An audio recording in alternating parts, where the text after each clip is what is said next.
शनिवार के दिन दुख की घड़ी में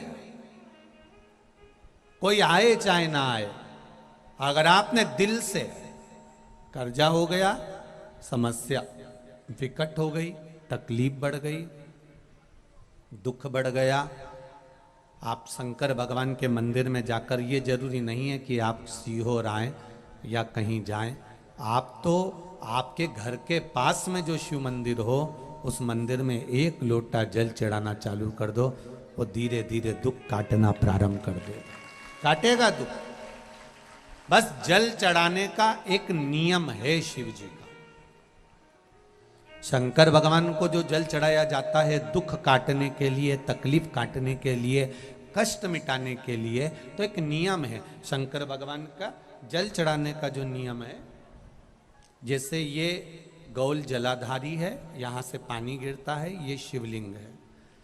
ये दो जो भगवान का पानी जहाँ बहकर जाता है ये गोल में से, तो यहाँ जो स्थान है ये सीधे भाग पर गणेश जी विराजमान है, लेफ्ट भाग में कार्तिकेय जी है, बीच में एक मोटी सी लाइन होती है जहाँ सुख सुंदरी है, ऊपर से जो बूंद बूंद पानी गिर रहा है वो शंकर भगवान की 5 लड़कियां हैं, जया, विषहरा, शामलीबारी, दौतली और देव। जहां गोल भाग है, जहां शिवलिंग रखा हुआ है, ये माता पार्वती जी का हस्त कमल है, जिसको पीठिका कहते हैं। महाराज, जल चढ़ाने का नियम है, जब हमारे ऊपर दुख होता है, तकलीफ होती है, कष्ट होता है, बड़ी दिक्कत परेशानी होती है, तो हम जल चढ़ाते हैं। तो उस जल को चढ़ाने का नियम है, पहले गणेश जी का स्थान, कार्तिकेय का स्थान, अशोक सुंदरी की जगह, फिर माता पार्वती की पीठिका, उसके बाद जलाधारी को स्मरण कर कर जल धीरे धीरे शंकर भगवान पर छोड़ा जाता है। जब धीरे धीरे शिव जी पर जल चढ़ाएं, उसके बाद में आप अपने मन की कामना जब जल चढ़ाते जाएं और बाबा से कहते जाएं, बाबा रोज कामना कहने की जरूरत नहीं है, एक बार आप कामना करो और उसके बाद जल चढ़ाना प्रारंभ करो, और उसको कहना जरूर, तेरे दरबार से कोई खाली नहीं गया मेरे शंभू, मैं नहीं जानती, मैं तो इतना जानती हूं कि कंकर शंकर है और तू सुनता जरूर है। ब्रह्मा ब्रह्म लोक में है, भगवान विष्णु वैकुंठ लोक में है, पर मृत्यु लोक में मेरा देवाधिदेव महादेव है, मेरी सुनेगा जरूर। और बाबा से विनय कर कर आप आइए। जल चढ़ाने का नियम, अगर दुख है, तकलीफ है, कष्ट है तो ऐसे चढ़ा दो, और अगर मन कर रहा है डायरेक्ट शिव जी पे चढ़ाना हो तो तुम्हारी मर्जी है, उसमें कोई मना नहीं है। पर कोई दुख भारी पड़ गया है, कोई तकलीफ भारी पड़ गई है, कोई कष्ट भारी पड़ गया,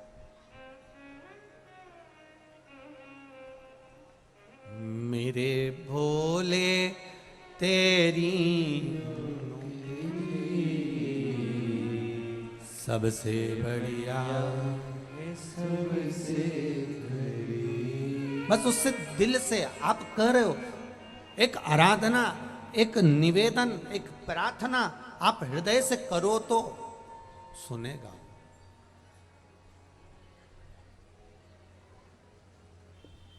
जब से तेरा गुलाम हो गया,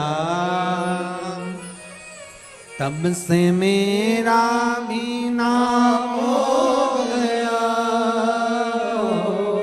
जब से तेरा गुलाम हो गया, तब से मेरा भी नाम हो गया, वरना औकात क्या थी मेरी, वरना औकात क्या थी मेरी, सबसे बढ़िया है सबसे, भोले बाबा तेरी नौकरी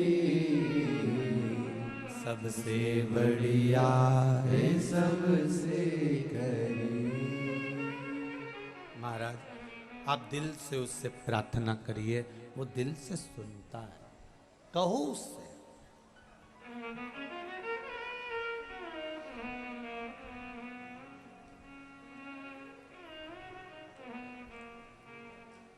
उससे प्रार्थना करिए। उससे निवेदन करिए, आप सुनेगा। शिव कथा कह रही है, भगवान शंकर नेत्र बंद कर कर बैठे थे और उनके नेत्र से एक अश्रु गिर गया था। उस अश्रु से एक पुत्र ने जन्म लिया था जिसका नाम अंधकासुर था। वो अंधकासुर एक पुत्र का जन्म हुआ है, एक बेटे का जन्म हुआ।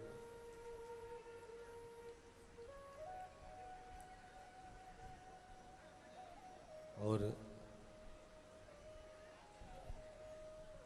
पार्वती जी ने उसको गोदी में ले लिया।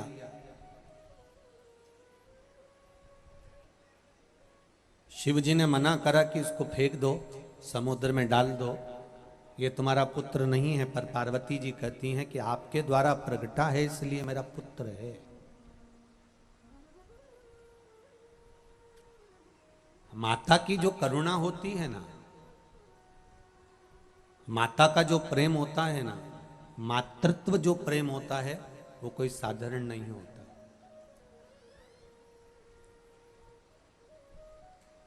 पिता का काम है बच्चे को अच्छी एजुकेशन देना, पिता का काम है बच्चे को अच्छा पढ़ाना, पिता का काम है बच्चे को अच्छे कपड़े पहनाना, पिता का काम है बच्चे को अच्छे पेट भरकर भोजन कराना। ये किसका काम है? पिता का। अच्छी शिक्षा पिता अपने बच्चों को दे, अच्छी एजुकेशन पिता अपने बच्चों को दे, अच्छा व्यापार पिता अपने बच्चों को दे, पेट पिता अपने बच्चों का भरे, कपड़े पिता अपने बच्चों को दे। ये पिता का फर्ज है। इससे मुंह ना मोड़े पिता। पर पिता से ज्यादा माता का फर्ज होता है। पिता एजुकेशन दे, शिक्षा दे, कपड़े दे, व्यापार दे, धन दे, पर इससे ज्यादा कर्तव्य माता का होता है कि घर में रहने वाली माँ अपने बच्चे को संस्कार दे। बहुत जरूरी है।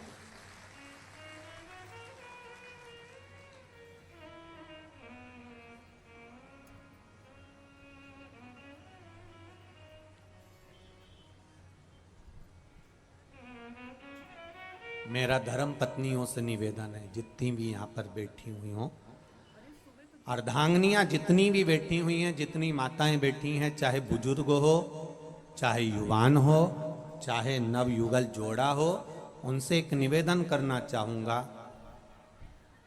आप अपने पति का सम्मान करना जरूर करना। कारण है, और पति से निवेदन है वो अपनी पत्नी का सम्मान करे। उसका एक कारण है, आने वाले समय में जो बच्चे बड़े होते चले जाते हैं, बहुएं आ जाती हैं, उनके सामने अगर पति पत्नी को चिल्लाए या पत्नी पति को चिल्लाए तो बहुओं पर उसका गलत असर पड़ता है, और फिर बहुएं भी अपने पति को चिल्लाकर बात करती हैं। उसको सिखाना आपको है।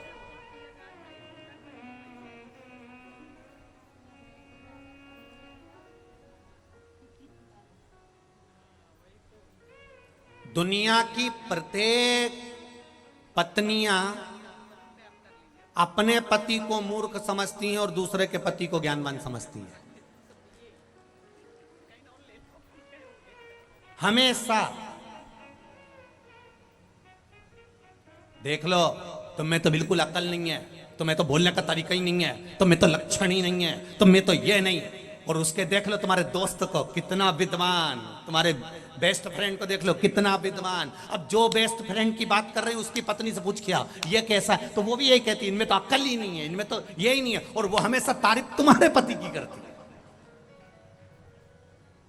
क्योंकि दूर के ढोल सुहावने नजर आते हैं। आप कभी भी अंदाजा लगा कर देखना, अपने पति को हमेशा पत्नी कमजोर, ये इसमें अक्ल नहीं, इसमें बुद्धि नहीं, इसमें चित्त नहीं, इसमें विवेक नहीं, इसमें अक्ल नहीं है, इसमें ज्ञान नहीं है, तुम्हें बोलना नहीं आता, तुम्हें ये काम नहीं आता, तुमसे कह के थक गई मैं, जाकर व्यापार कर लो, ऐसा कर लो। और दूसरे के पति को, अरे वो कितना चतुर है, वो कितना विद्वान है, हमारी जीजी के देवर को देख लो, उनको देख लो, उनको देख लो, सबका बखान करेगी, सबका। पर ए चंद्र घंटा कुसमांडा निवेदन है कि हमें दूसरा क्या कर रहा है उससे मतलब नहीं होना चाहिए। हम और हमारा पति, परमात्मा ने जैसा जोड़ा बनाकर भेजा है, संभालने वाला वो है, उसकी विद्वत्ता का बखान करना चाहिए। उसकी विद्वत्ता का बखान करो, दूसरे की हम एक बार कथा में आपको पहले भी कहा कि बच्चों को ये मत कहो कि तुम उनके जैसे बनो।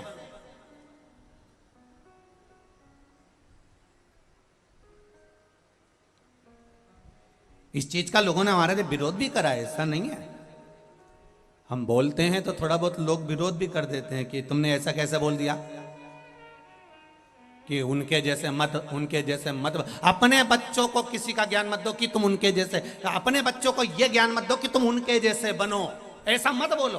अपने बच्चों से कहो कि तुम ऐसे बनो कि दुनिया तुमसे प्रेरणा ले और तुम्हारे जैसा बनना चाहे।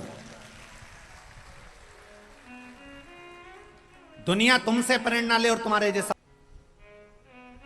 बनने का। पहले खूब रामायण होती थी, भागवत जी खूब होती थी। ये 3 साल 4 साल में लोगों ने जब शिव महापुराण को जाना तो जितने भागवत करने वाले, जितने रामायण करने वाले, उन्होंने भी अपने आप को बदल दिया।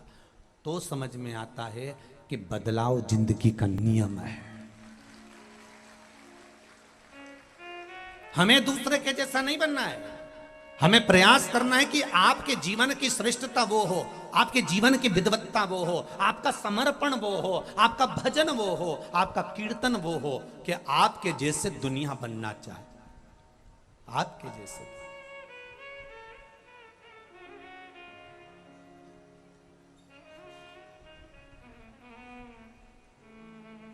हम हमेशा अपने बच्चों को कहते रहते हैं, एक माता पिता अपने बच्चे से हमेशा कहते थे, बेटा बनो तो राम बनो, बनो तो श्रवण बनो। दूसरे की बात कहते रहते थे, बनो तो राम बनो, बनो तो श्रवण बनो। और पढ़ी लिखी औलाद,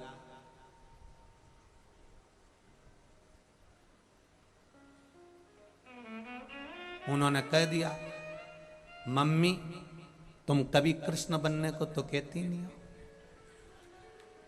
तो मम्मी बोली, मेरे को मालूम है तू यही बोलने वाला होगा, क्योंकि भगवान कृष्ण ने गोपियों के चीर का स्मरण किया, भगवान ने गोपियों के घर के माखन का स्मरण किया, तो तू भी वही करना चाहता होगा। इसलिए मैं तुझे कृष्ण बनने को नहीं कहती, क्योंकि तू कृष्ण के गुण को नहीं जान सकता। ये सब भगवान कृष्ण के तो गुण हैं, इसको समझने वाला किस तरह से समझ सकता है, ये उसके ऊपर है। वो माखन लीला को किस तरह से समझेगा, वो कृष्ण लीला को किस तरह से समझेगा, वो भगवान की भक्ति को किस तरह से समझेगा, ये उनके ऊपर है।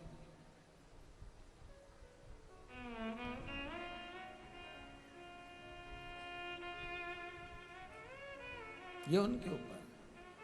फिर बेटे ने कहा, ठीक है मम्मी, चतुर था बेटा, उन्होंने कहा तुम मुझे राम और श्रवण बनने को कहती हो, लाओ मैं राम बनने को तैयार हूं। दशरथ जी ने पूरी सत्ता राम जी को सौंप दी थी, लाओ मुझे तिजोरी की चाबी दो, मैं राम बन जाता। हम बच्चों को वो बनाएं जिसको देखकर दुनिया प्रेरित हो।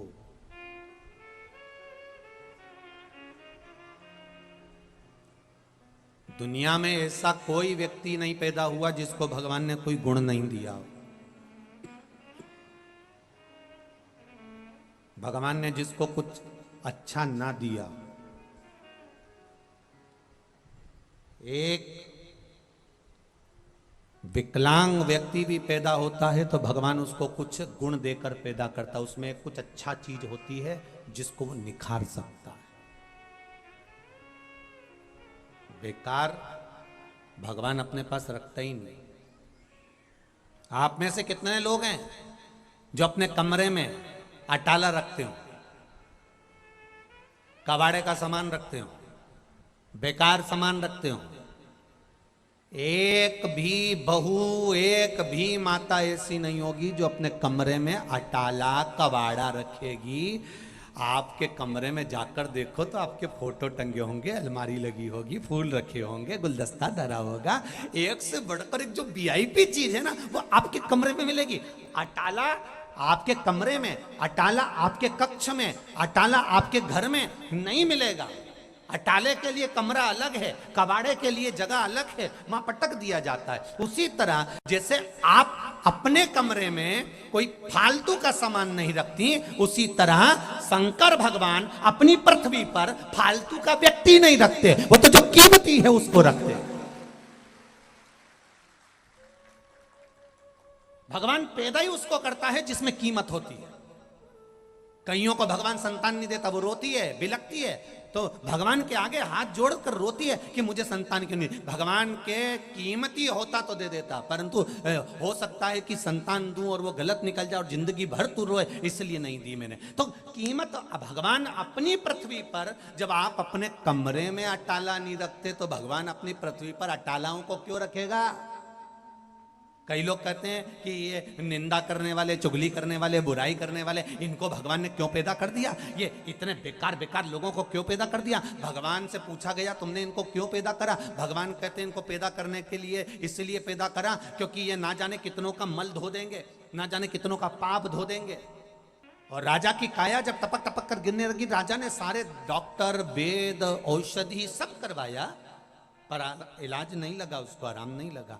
डॉक्टर अपने गुरुजी के पास गया, गुरुजी मेरी काया में रोग हो गया, काया टपक टपक के गिर रही है, मुझे लगता है मुझे कौड़ का रोग हो गया, ये काया गिर रही है गुरुजी, आप कृपा कर दो। गुरुजी ने कहा ये बता तेरे भैया थे वो कहाँ हैं? वो तो मर गए। तेरी भाभी कहाँ है? राजभवन में। एक काम कर, जब भाभी अपने कमरे में जाकर सो जाए तब तू चुपचाप से जाना, दरी ले जाना, भाभी के कमरे के बाहर तकिया लगा के चुपचाप सो जाना, किसी को बताना मती, तो ठीक होना चालू हो जाएगा। राजा गया, चुपचाप से दरी बिछाकर सो जाता। 8-15 दिन निकले। 16वें दिन एक सेविका नौकरानी ने देख लिया, दासी ने देख लिया, दूसरी दासी से कहा ये खोल ले राजा को तो देखो, भाई मर गया तो भाभी के कमरे में जाके सोता है, वह खोल ले राजा को तो देखो।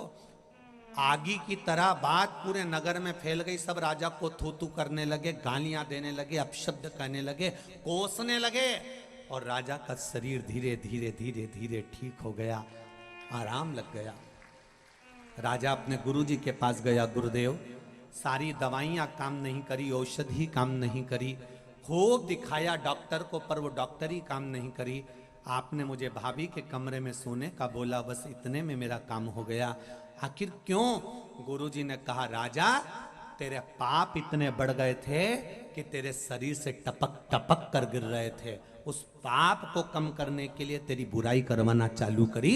जब तेरी निंदा होने लगी, बुराई होने लगी, अपशब्द कहने लगे, लोग तुझे गालियां देने लगे, आड़ा टेढ़ा बोलने लगे, तब तेरा रोग धीरे धीरे समाप्त हो गया, धीरे धीरे चला गया। तो राजा ने कहा प्रभु गुरुदेव मेरा ये रोग कहाँ गया?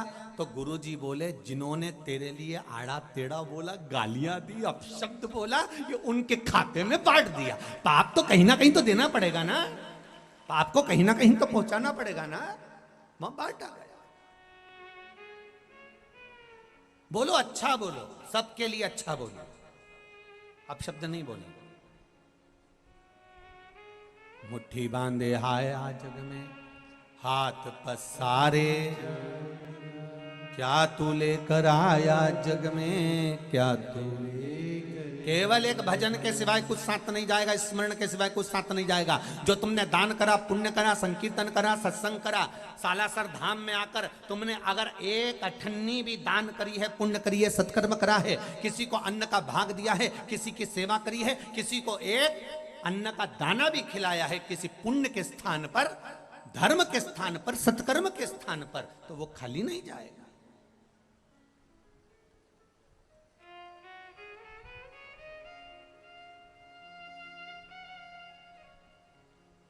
वो खाली नहीं जा सकता।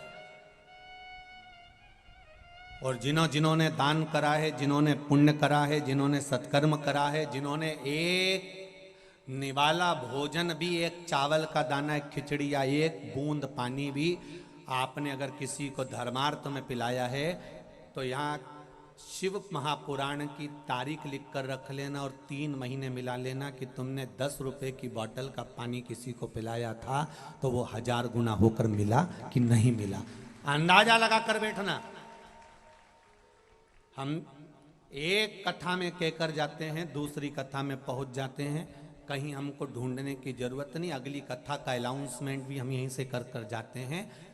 बाबा ने दिया कि ना दिया, कृपा करी कि ना करी, आप अगली कथा में पहुंचकर लिख कर भेज देना, करी कि ना करी।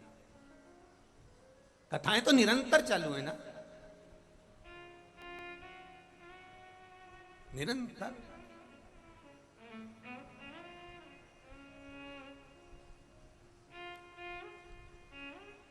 कम नहीं देता मेरा बाबा। महाराज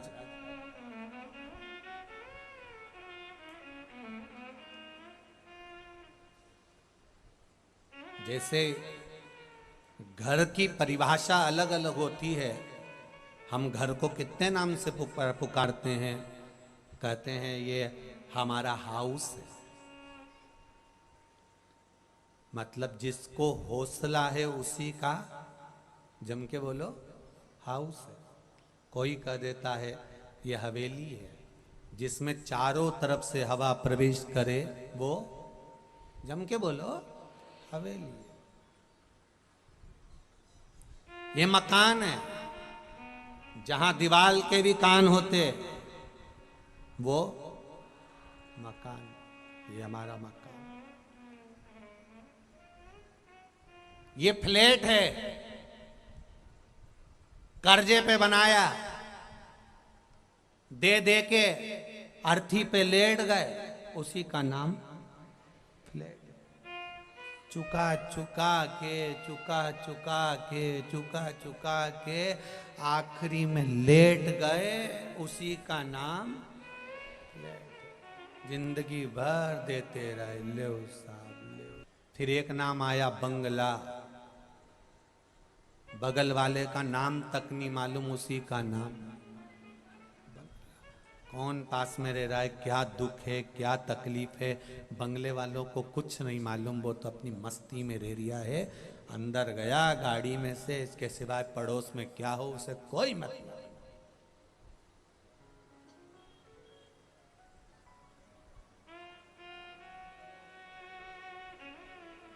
हमने देखा, शिव महापुराण के माध्यम से कहना चाहेंगे, अपनी जिंदगी में एक चीज तो देखी है,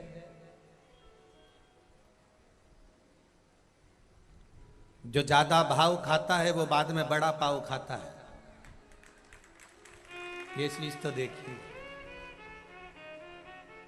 आप ज्यादा भाव खाएंगे, ज्यादा विचार करेंगे तो बाद में, कई माताओं की आदत होती है, मेरे लड़के की लड़की ढूंढना है, एक आई, ये कोई दम नहीं रखा रही। लड़के से कहा, देख लड़का बहुत भाव खानी, मेरे को तो ऐसी चाहिए, न मेरे को तो वैसी चाहिए, न मेरे को तो यूं चाहिए, न मेरे को तो हिरनी की चाल जैसी चाहिए, न मेरे को तो मोरनी जैसी आंख वाली चाहिए। और बाद में जो ज्यादा भाव खाए नहीं, तो बाद में जब उम्र निकल जाए, फिर जो मिली,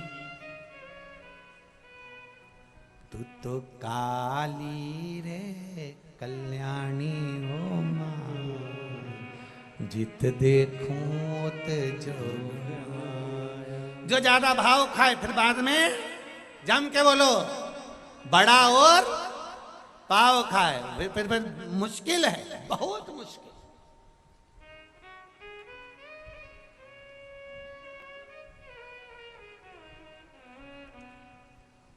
इसीलिए कहते हैं भगवत स्मरण में रहिए।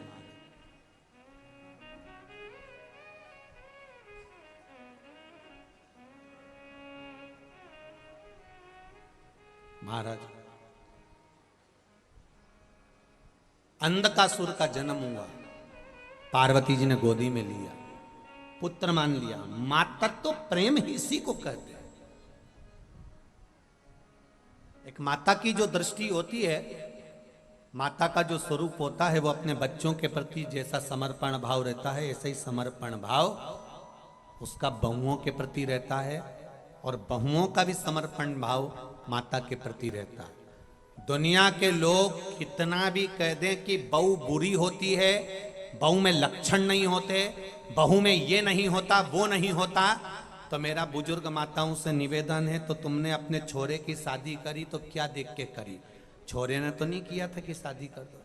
पहले तो तुम्हें उसका गुण दिखा था ना, पहले तो तुम्हें उसमें विद्वत्ता दिखी थी ना, पहले तो उसमें नम्रता दिखी थी ना, ये विद्वत्ता उसमें थी, ये गुण उसमें था। ऐसी कोई बहू नहीं होती जिसमें संस्कार नहीं होते। बस हमको साधना आना चाहिए। थोड़ा बहुत गलती हमारी भी होती है। हम जब घर में बहुएं आ जाती हैं, हम मिनक निकालना प्रारंभ कर देते हैं। आपको ये अंदाजा नहीं रहता कि वो दूसरे के घर से आई है।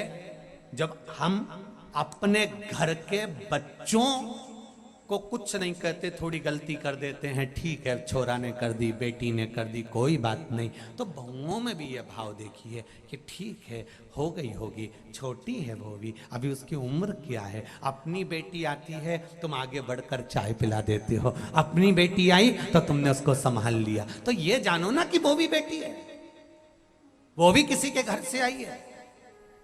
ना बहू बुरी होती है, ना सास बुरी होती है। जो कहते हैं कि बहू बुरी है, जो कहते हैं सास बुरी है, हम कहते हैं दोनों बुरे नहीं है। कुछ समय का चक्र ऐसा होता है कि दोनों में विवाद उत्पन्न करा देता है और दोनों का मन मुटाव कराकर दूर कर देता है। उस समय को पहचानो, समय को निकालने का प्रयास करो। जब विवाद बड़ी घड़ी आ जाए, ऐसा लगे कि समय बेकार चल रहा है, और निश्चित है कई लोग खड़े होकर कहते हैं मेरे साथ में 50 लोग हैं, मेरे साथ में 100 लोग हैं। कई कई नेता कह देते हैं मेरे साथ में हजारों लोग हैं। महाराज ढेर सारे पड़े, एक बार कथा दो, तुम ऐसी कथा करवा के बताऊंगा कि सब देखते रह जाएंगे। मेरे पास में 1000 लोगों की टीम है, मेरे पास में 100 लोगों की टीम है। ये तुम्हारे साथ टीम नहीं है, तुम्हारे समय के साथ टीम है। तुम्हारा समय अच्छा चल रहा है तो लोग तुम्हारे साथ हैं। जिस दिन तुम्हारा समय बेकार हुआ, ये 1000 लोगों को इकट्ठा करके बता देना, जान जाएंगे। जो कहते हैं ना मेरे साथ में 500 है, मेरे साथ में 100 है, मेरे साथ में 50 है, ये तुम्हारे समय के साथ है। अच्छा समय चलेगा तो सारी दुनिया तुम्हारे साथ चलेगी, और जैसे ही बुरा समय आया, तुम्हारे अपने भी तुम्हारे साथ नहीं चल सकते, ये निश्चित है। तो दुनिया तुम्हारे साथ नहीं चल रही है। ए भेरू, अकड़ में मत जीना कि दुनिया तुम्हारे साथ चल रही है। दुनिया तुम्हारे साथ नहीं, तुम्हारे समय के साथ चल रही है। अच्छा समय चल रहा है, इसलिए दुनिया तुम्हारी सुन रही है, इसलिए दुनिया तुम्हारे साथ चल रही है। जैसे ही बुरा समय आएगा, दुनिया कोई किसी के साथ नहीं, वो दूसरे के साथ चली जाएगी। तुम देखो, अभी कुछ दिन के लिए कोई विधायक बन गया तो लोग उस विधायक के पीछे पड़ गए। कोई पूर्व विधायक हो गया, उसको कौन पूछ रहा। इसके बाद कोई सांसद बन गया, उसको पूछे। कोई पूर्व सांसद हो गया, उसको कौन पूछ रहा। कोई अध्यक्ष बन गया, उसको पूछे। इसके बाद कोई अध्यक्ष से हट गया, उसको कौन पूछे। जिसका समय होता है, जिसकी घड़ी होती है, जिसका पल होता है, जिसका समय निश्चित, उसको लोग पूछते हैं। उसके बाद कौन किसको पूछ रहा है, सब चल ठीक है, चल रहा है, हो रहा है, जा रहा है, कौन पूछेगा। समय बड़ा बलवान है, उस समय की गणना करिएगा। समय जैसा दुनिया में कुछ भी नहीं। बस भगवान से कहते रहना, इस समय बाबा अच्छे समय में भी तू मेरे साथ रहना और बुरे समय में भी तू मेरे साथ रहना। बस इतनी कृपा करना।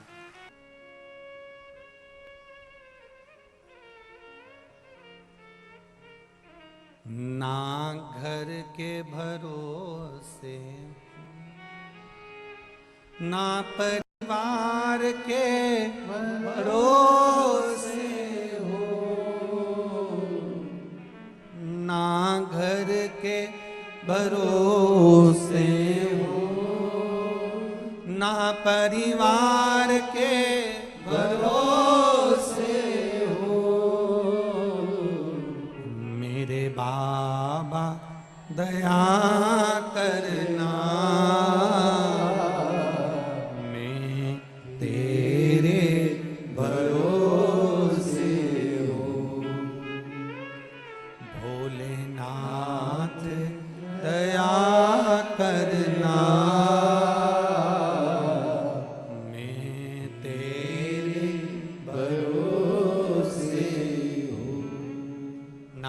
के, ना परिवार के, ना कुटुंब के, ना कबीले के। जब ये अच्छे समय में साथ रहते हैं, बुरे समय में कोई नहीं, तब जो अच्छा और बुरा में दोनों में साथ रहे, वो देव अधिदेव महा हर जगह।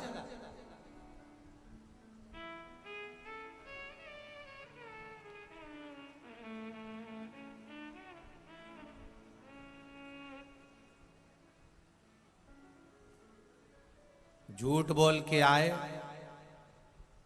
नहाए। अरे बोलो तो, झूठ बोल के आए और नहाए। एक झूठ बोलो तो घर आके नहाओ। देखिएगा जरा अग्नि पुराण, अग्नि पुराण में लिखा है, एक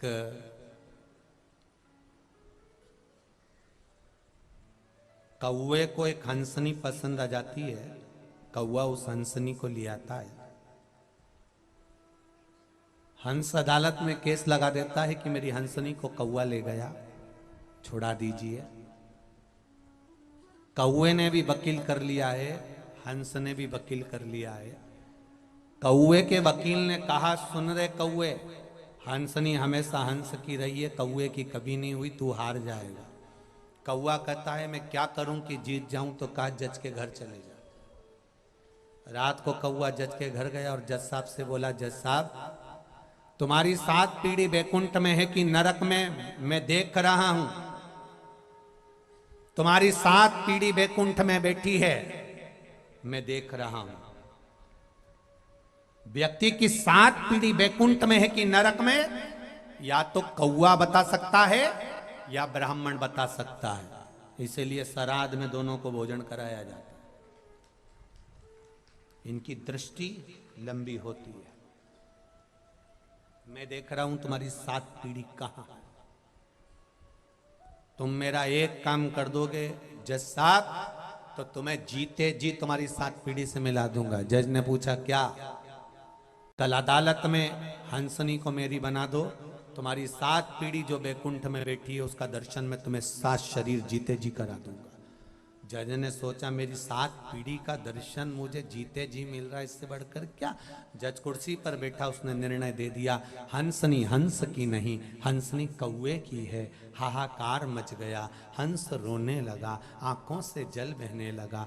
सबने कहा यह निर्णय गलत है, पर जज मानता कहाँ, उसने तो निर्णय दे दिया था। जज ने कहा कौवे मैंने अपना काम कर दिया, तू अपना काम कर। कौवा कहता चलो जज साहब मैं आगे आगे चलता हूं, मेरे पीछे चलो गाड़ी में बैठकर। कौवा आगे आगे चला, जज गाड़ी में बैठकर पीछे पीछे चला। कौवा उड़ते उड़ते नगर से बाहर गया, खेड़े से बाहर गया, गांव से बाहर गया, एक घने जंगल में पहुंच गया। पहुंचते से कौवे ने जज से कहा नीचे उतरो गाड़ी से। जज गाड़ी से उतरा, बहुत बदबू आ रही थी। जज ने मुख पर रुमाल रख लिया और मुंह पर रुमाल रखकर जज बोला कौवे से कितनी गंदी जगह लेकर आया है, आओ तो जज साहब। जज और आगे बढ़े, एक मरा हुआ कुत्ता पड़ा था। कौवे ने कहा जज साहब आइए, इस मरे हुए कुत्ते के पास में जो सफेद वाली इल्ली दिख रही है वो तुम्हारे पिताजी हैं, और उसके पास में जो छोटा वाला कीड़ा दिख रहा है वो तुम्हारी माता जी है। जज ने कहा कौवे तू तो मेरे पूर्वजों को बैकुंठ में बता रहा था, तो ये नरक में क्यों दिखा रहा है?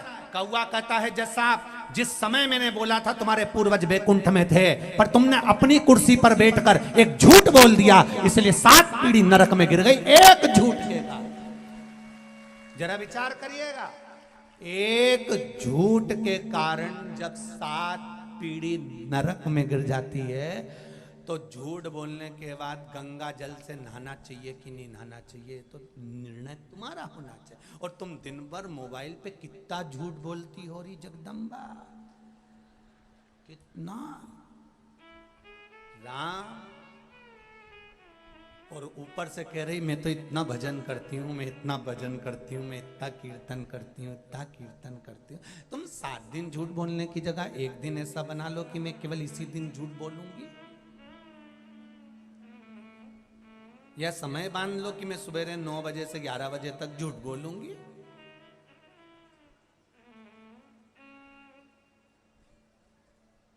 झूठ बोलने के चक्कर में तो एक महाराज नरक पड़ गए।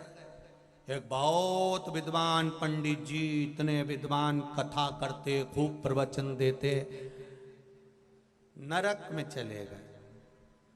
गांव के लोग जब मर के ऊपर गए तो उन्होंने कहा हमारे गांव के पंडित जी नरक में पड़े, इतने विद्वान। पंडित जी से पूछा तुमने तो इतनी कथा बाची, तो तुमको तो बैकुंठ में होना था, फिर नरक में क्यों पड़े हो? पंडित जी बोले मेरी पत्नी के कारण पड़ा। तो पत्नी के कारण नरक क्यों भोग रहे हो? वो सुबह से तैयार होके आती थी और मुझसे पूछती थी मैं कैसी लग रही, और रोज मुझे एक ही बात कहना पड़ता था, तू अच्छी लग रही है। तो इसमें नरक जाने वाली कौन सी बात है? वो अच्छी नीवी लगती थी तो झूठ बोलना पड़ता था। अब बताओ, इतना विद्वान से विद्वान पंडित जी भी नरक में पड़ा झूठ के चक्कर। सही बोल नहीं पाया, और सही बोल देता तो उसी दिन निपट जाता बापड़ा। एक दिन मुंह से कह देता, कहीं की पूछ लेती है ऐसी मैं कैसी लग रही, और इतने में पति कह दे तू ऐसी लग रही जैसे हरी घास में भैंस चल रही, तो रे पाता बड़ा। मेरे शिव जी का सबसे बड़ा तत्व है सत्यम शिवम सुंदरम।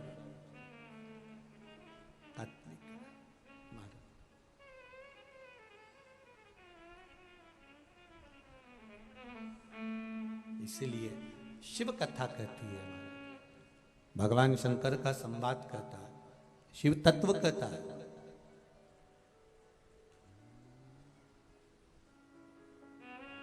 इसको समुद्र में पटक दीजिए, डाल दीजिए, पर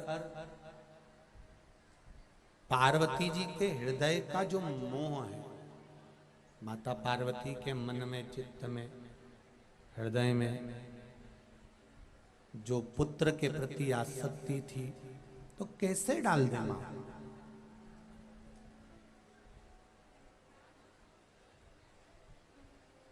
मना कर दिया पार्वती।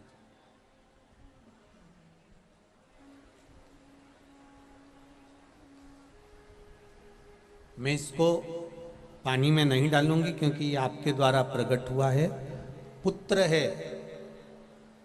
शिव जी ने पार्वती जी को समझाया कि नेत्र बंद करने के बाद प्रकट हुआ है, अगर नेत्र खुले रहते और जब वो प्रकट होता तो बात दूसरी थी।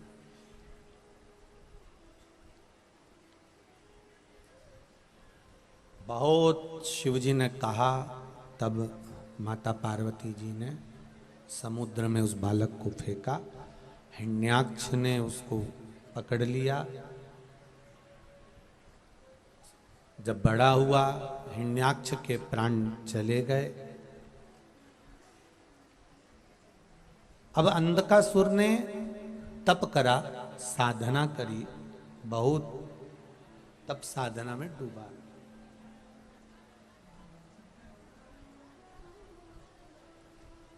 सिद्धि प्राप्त करिए, साधना करिए, तप करिए, आराधना करिए, उपवास करिए, व्रत करिए, नियम धारण करिए, ये सब कुछ करो, पर शिव महापुराण कथा कहती है किसी को दुख पहुंचाने के लिए नहीं, किसी को कष्ट देने के लिए नहीं, किसी का बुरा करने के लिए नहीं, हमेशा भगवत भजन को पाने के लिए करो, किसी के लिए हमें नहीं करना। कई लोगों का बहुत सारा समय तो लोगों को बर्बाद करने का मांगने में ही चले जाता है। मंदिर में जाएंगे तो भगवान से प्रार्थना करेंगे उसने मेरे साथ ऐसा किया था इसलिए उसका ऐसा कर देना। 10 नारियल चढ़ाऊंगी मैं बाबा,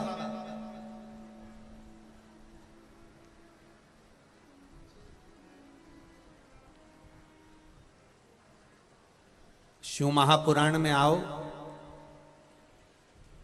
दूसरों के लिए बिल्कुल मत मांगो कि उसका ऐसा कर देना या उसके लिए ऐसा कर देना। हाँ, अच्छा मांगना हो किसी के लिए तो जरूर मांगो, पर शिव महापुराण में आए हो, 3 घंटा 4 घंटा धूप में बैठे हो, वो देखो कहाँ ऊपर छत में बैठे हैं, कोई यहाँ दीवालों पे चढ़कर धूप पर बैठे हुए हैं, कोई उधर पंडाल में, कहीं किधर पंडाल में, कहीं पाइपों पर, कहीं कहीं चढ़ चढ़ के आप लोग बैठे हुए हो। इतनी धूप में आप अगर बैठे हो, गर्मी में बैठे हुए हो और कथा सुनने के लिए बैठे हो, तो दूसरे के लिए बुरा मत मांगना, बुरा मांगकर अपना समय बर्बाद मत करना। भगवान से कहना, भगवान मुझे बस इतनी कृपा कर देना कि जब मेरी दुख की अगर कोई घड़ी हो, समय हो, उस समय पर तू मेरा साथ देने के लिए सामने खड़े रहना। बस इतनी कृपा कर, ज्यादा नहीं चाहिए बस।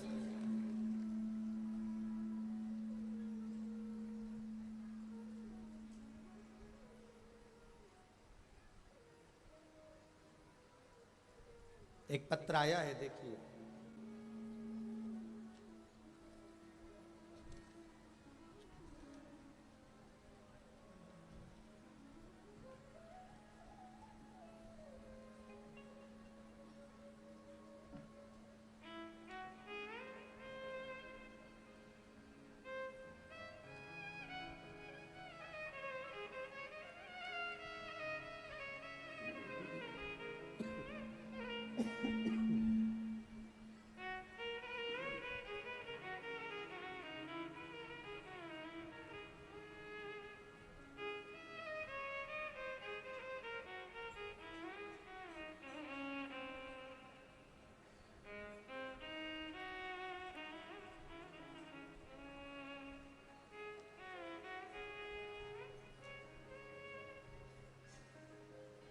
नारायण प्रसाद, गांव रायसिंहगढ़, जिला श्री गंगानगर, राजस्थान से हैं। कहीं बैठे हों तो हाथ हिलाइएगा।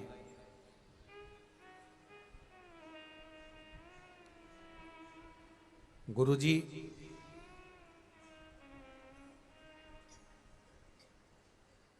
बेटी की शादी के लिए बड़े चिंता थे, बहुत। आप ही हैं? श्री शिवाय नमस्ते जी। बहुत चिंता थी, शादी कहीं जम नहीं रही थी, कई साल से प्रयास में थे। तब एक बार शिव महापुराण की कथा सुनी और आपका मूंग वाला जो प्रयोग था वो किया। बाबा की कृपा से मेरी बेटी की शादी बहुत अच्छे घर में शंकर जी की कृपा से हो गई। जितने संबंध आते थे लोग कहीं ना कहीं उसको अटकाने का प्रयास करते थे, पर शिव कृपा। एक पत्र और है।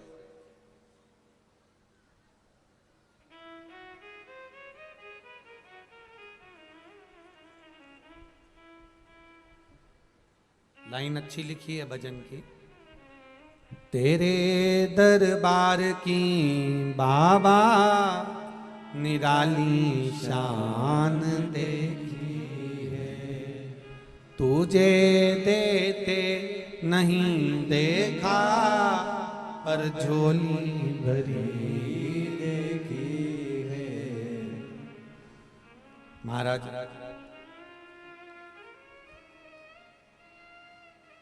रजनी शर्मा, खेतियावास, पटोदी, गुरुग्राम, हरियाणा से आई हूं। कहीं बैठी हो तो हाथ हिलाइएगा। आप ही हैं? दोनों हाथ हिला दो एक बार। श्री शिवाय नमस्ते। गुरुदेव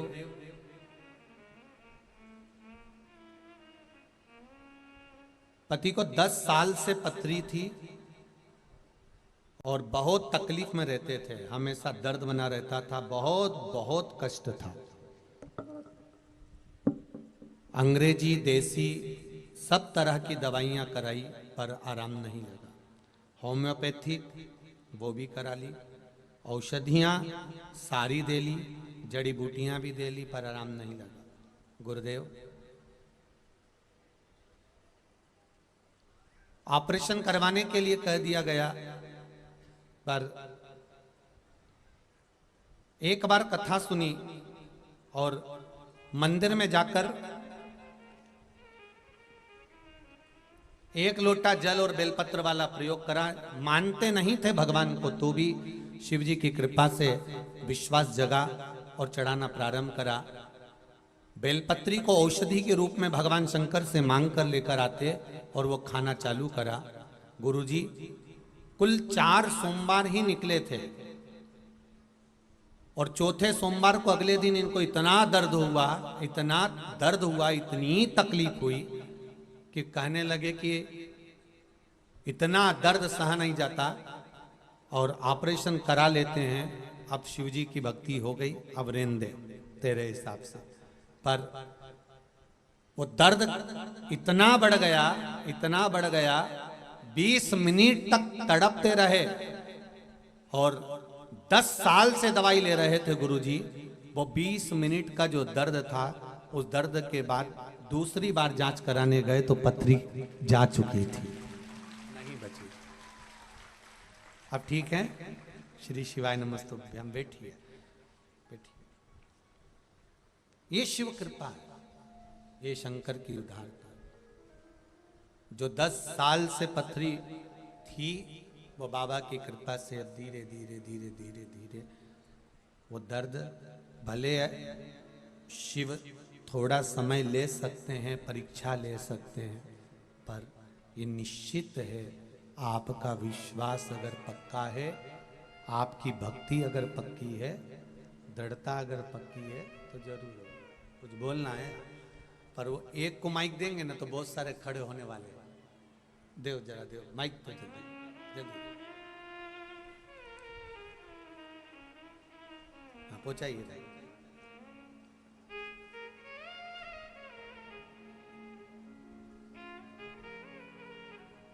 शंभु शरणे मांगू घड़ी रे घड़ी, दुख काटो दया करी दर्शन आपो। श्री शिवाय नमस्तुभ्यम। श्री शिवाय नमस्तुभ्यम गुरुजी।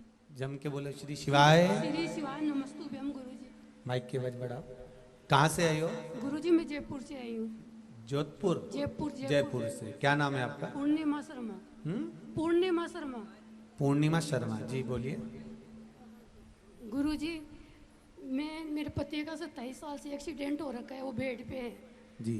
मेरे एक बेटा है। गुरुजी 2021 में मेरे पति का कोरोना हो गया था, बेड पे ही लेटे लेटे जी। उस टाइम पे आपकी शिव पुराण चल रही थी लाइव, उनको बाहर नहीं ले जा सकते थे हम जी। तो हमने मैं आपकी वो शिव पुराण लाइव देखी और उस टाइम पे मेरा बेटा भी रोने लगे कि मम्मी यहाँ पे अपन पापा के कुछ प्रॉब्लम हो जाएगी तो अपन ये ऑक्सीजन की कैसे व्यवस्था करेंगे। मैंने कहा देख बेटा शिव पुराण आ रही है, अपने शिव पुराण के हाथ जोड़, ये तो सब कुछ ये व्यवस्था करेंगे। गुरुजी उनको कहीं ले जाना नहीं पड़ा और परिवार वाले भी सब टेंशन में थे कि इनके कुछ न हो जाए, दोनों माँ बेटे के सारे रिश्तेदार मेरे टेंशन में थे। गुरुजी हम दोनों के कुछ भी नहीं हुआ, वो भी घर में ही ठीक हो गए बाबा की कृपा। श्री शिवाय नमस्ते। गुरुजी 1 रुपया मेरे बेटे की नौकरी लग जाए बस बाबा करेगा। आप आए हो कथा में तो उससे विनती कर जाए। मेरा बेटा भी उनकी सेवा कर रहा है, मैं भी उनकी 27 साल से सेवा कर रही हूँ। मेरी शादी के 1.5 साल बाद ही उनका एक्सीडेंट हो गया था। शिव कृपा बनी रहे, शिव कृपा। श्री शिवाय नमस्ते। यही शिव है, यही शंकर है।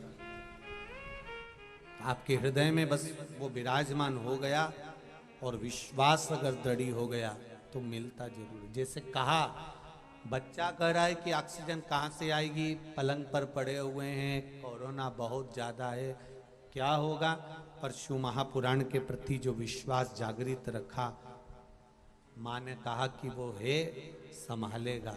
और अगर यही विश्वास आपके भीतर है कि कहीं हमें ढोंग में नहीं, प्रपंच में नहीं, किसी के कहने पर कहीं भटकना नहीं है, हमको तो केवल एक बाबा का सहारा है, जिसके दरबार में बैठकर कथा सुन रहे हैं मेरा बालाजी सरकार, यही मेरा शिव का एक अवतार 11 बार। उसकी कृपा संपूर्ण विश्व पर हो।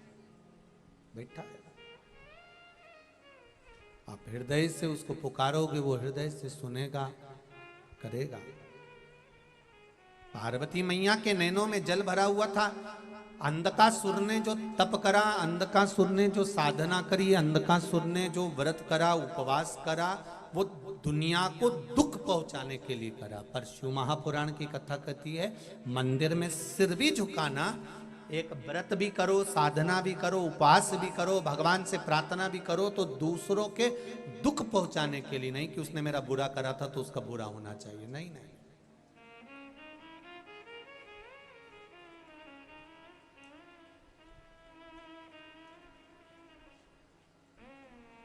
अच्छा करो।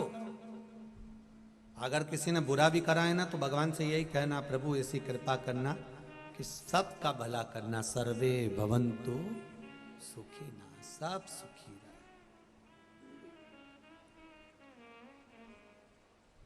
सुखी रहे संसार में, दुखिया रहे ना कोई, ये अभिलाषा मेरी है, सो प्रभु पूरण। कोई दुखी ना हो, सबके भीतर सुख हो, कोई तकलीफ ना भोगे, कोई कष्ट ना हो। हाँ, कर्म का भोग तो भोगना है, वो निश्चित है। बुरा करने वाले का बुरा होगा ये निश्चितता है, और अच्छा करने वाले का अच्छा होगा। फिर कहेंगे मत बुरे कर्म कर बंदे, वरना पछताएगा, भगवान की आंखों से तू बच नहीं पाएगा, तू बच नहीं पाएगा। अरे ओ अज्ञानी मत कर नादानी, तेरे कर्म का फल भी तू ही पाएगा, जैसा किया तूने तेरे आगे आएगा। मत बुरे कर्म कर बंदे, वरना पछताएगा, भगवान की आंखों से तू बच नहीं पाएगा, तू बच नहीं पाएगा। कर्म दंड है, वो भोगना है।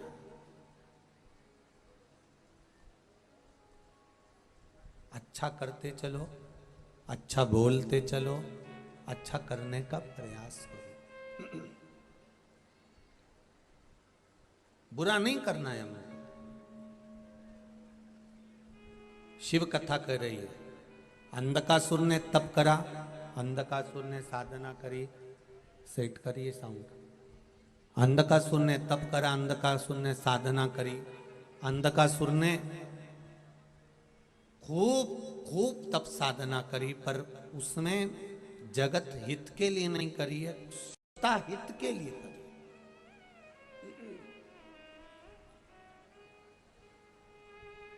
स्वयं के हित के लिए।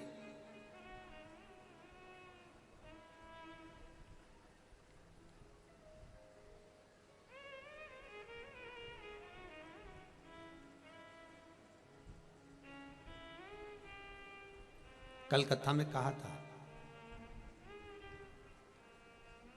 मन साफ तो सब माफ, और मन काला तो क्या करेगी रुद्राक्ष की माला, चाहे तुम कितने मुखी भी पहन लो।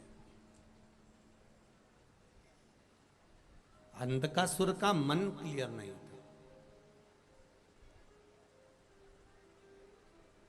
वर मांगने को भगवान ने कहा, ब्रह्मा जी ने, मांगिए क्या चाहिए। अंधकासुर कहता है मुझे वर दो कि मैं मरूं ना, मेरे प्राण नहीं छूटे, मैं मरूं ना। ब्रह्मा जी ने कहा ये तो हो नहीं सकता कि तुम मरोगे नहीं, मरना तो पड़ेगा। बादाम खाओगे तो भी मरोगे, नहीं खाओगे तो भी मरोगे। रोटी खाओगे तो भी मरोगे, नहीं खाओगे तो भी मरोगे। कथा सुनोगे, अरे बोलो जम के, तो भी मरोगे, और नी सुनोगे तो भी मरोगे।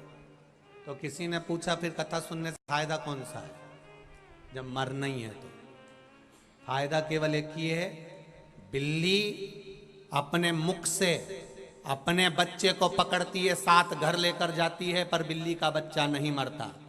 और बिल्ली अपने मुख से चूहे को पकड़ती है, चूहा बचता नहीं है। उसी तरह जो कथा सुनता है वो बिल्ली के बच्चे की तरह निकल कर पार हो जाता है, और जो नहीं सुनता खल्लास हो जाता है। सुनोगे तो भी मरोगे, नहीं सुनोगे तो भी मरोगे। खाओगे, बोलते जाओ आधी कथा तो तुम बचो, खाओगे तो भी मरोगे, और नहीं खाओगे तो भी मरोगे। तो मरना तो निश्चित है, मृत्यु निश्चित।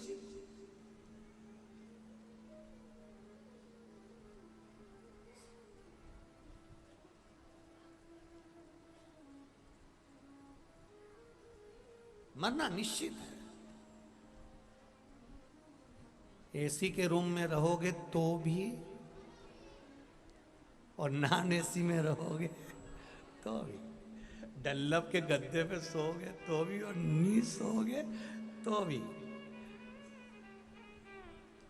इसीलिए कहते तेरा क्या होगा रे कालिया, है? मरना तो है। रहो कितने भी ठाठ में, आओगे शमशान घाट में, कभी तो आओगे।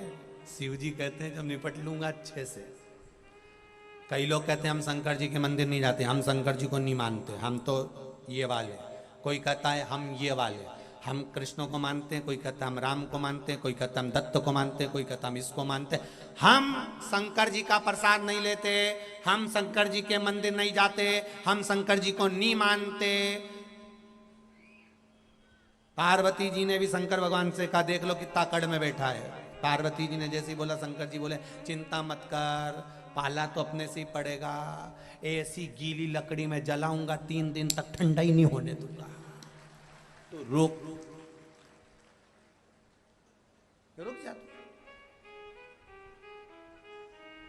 पूरे परिवार के लोग घासलेट का तेल डालेंगे, घी डालेंगे, इसके बाद भी नहीं आगी चेतेगी। चलो चलो, कपूर डालो, थोड़ा सा गूगल डालो, और डालो, इधर से डाले उधर से डाले, घासलेट का तेल डाले, तो भी आगे नहीं पकड़े।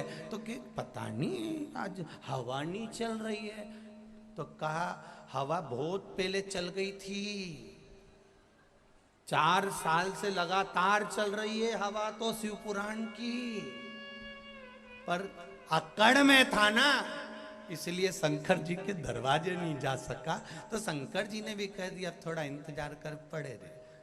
किसी किसी की अस्थियां 3 दिन में, जब तीसरा होता है ना उठाओना, तब तक ठंडी हो जाती है, बिल्कुल ठंडी। और किसी किसी की तो आगी रहती है। तो पूछा किसी से कि इसमें आगी रह गई, उसकी तो ठंडी हो गई थी। ठंडी उसी की हो जाती है जिसको महादेव गले लगाने वाले होते हैं, और गर्म उसकी रह जाती है जो कभी शिव का नहीं, जो शंकर के द्वार पहुंचा ही नहीं है, शंकर के दरवाजे पर गया ही नहीं।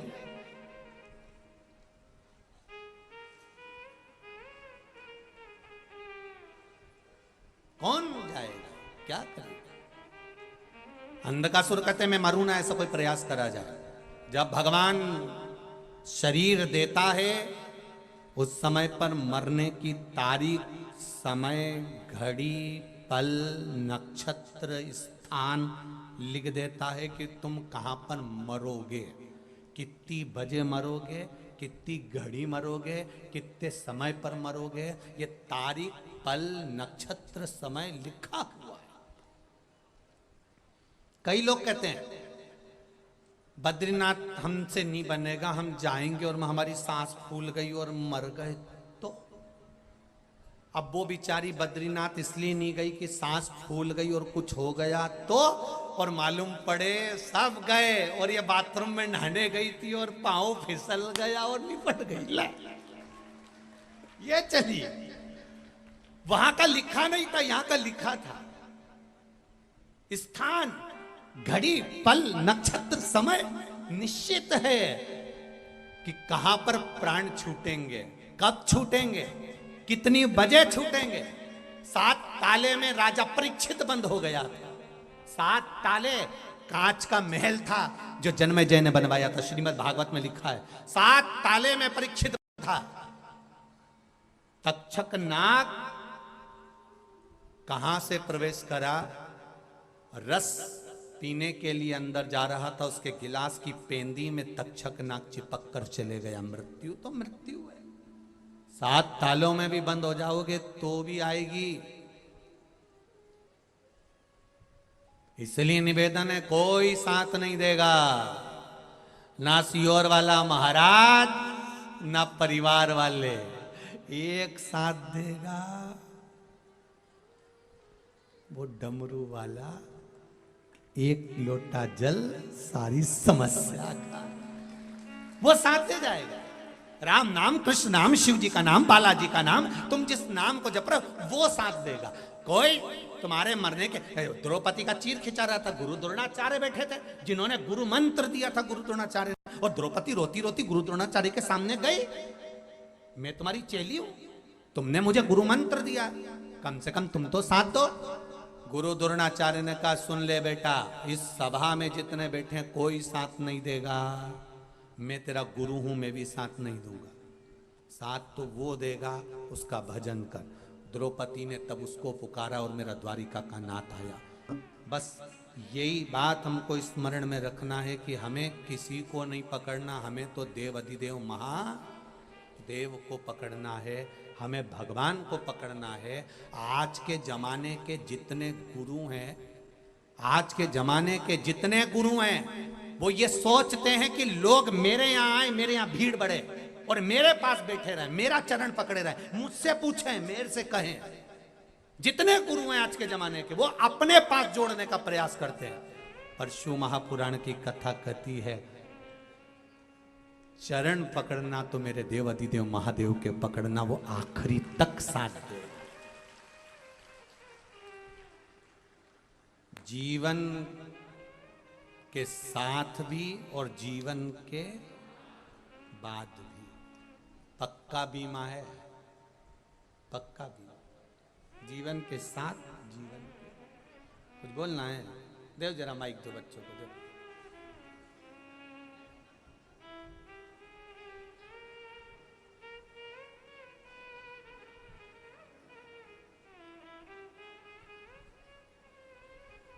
श्री शिवाय नमस्ते। श्री शिवाय नमस्ते गुरु जी। कहाँ से आए? बीकानेर से आया हूँ मैं। क्या नाम है आपका? आशीष कछावा जी बोलिए। गुरु जी, मैं 13 अक्टूबर 2021 को आपने जो पार्थिव शिवलिंग की पूजा कराई थी, पार्थिव शिवलिंग की, जी हाँ गुरु जी, वो उससे पहले हमारे जेसीबी का कारोबार है और वो कारोबार सही नहीं चल रहा था, उसमें हमें मुनाफा नहीं हो रहा था। उसके बाद हमने 13 अक्टूबर 2021 को जब पार्थिव शिवलिंग की पूजा की और 25 अक्टूबर 2021 को हमारे घर एक जेसीबी का मतलब प्रवेश हुआ। वापस जेसीबी आ गई है, एक जेसीबी और आ गई और महादेव की ऐसी कृपा हुई कि हमें उससे 2 गुना से भी ज़्यादा मुनाफा हो रहा है। और अब हमने एक जेसीबी और नई बुक कराने का फैसला किया है, मैंने और मेरे पापा ने। कौन कौन आए आपके साथ? मैं और मेरा परिवार और मेरे मामा का लड़का है, मेरे मामी पापा भी हैं, बाहर बैठे हैं। अच्छा अच्छा, बधाई आपको बहुत बहुत। बहुत शंकर भगवान ने आपका हाथ पकड़ा, उसके लिए बहुत बहुत भावुक। मैं आपको और आपकी व्यासपीठ को सादर प्रणाम करता हूँ। और गुरु जी, मेरा एक विनती है, मेरा वो मकान है वो बिक नहीं रहा है, एक बेल बता दो आप। जरूर जरूर, कथा के बाद में बहुत। गुरु जी, एक डमरू वाला भजन सुना देना, बहुत इच्छा है मेरी, लास्ट दिन है आज। जरूर जरूर, तेरे डमरू की दोनों। जरूर जरूर, कल उसका स्मरण किया था। श्री शिवाय नमस्ते, आगे दीजिए। शंभू, श्री शिवाय नमस्ते, उनको दे दो, उनको, हाँ उनको दे दो, पीछे वालों को, टाइम हो रहा है ना। हाँ बोलिए बोलिए, चालू करो चालू करो। श्री शिवाय नमस्तुभ्यम। श्री शिवाय नमस्तुभ्यम गुरु जी। हाँ जी, प्रणाम करता हूँ। आनंद करें। कहाँ से आए? बीकानेर से आया हूँ। क्या नाम है आपका? योगेश भाटी। जी बोलिए। मेरा एक मकान है जो पिछले 1.5 साल से नहीं बिक रहा है, तो उसके लिए कोई उपाय बताइए। बाबा करेगा, अभी बताया उसी के लिए मैं बताऊंगा, ठीक है? उधर दो, उधर, इसको बोलना है कुछ।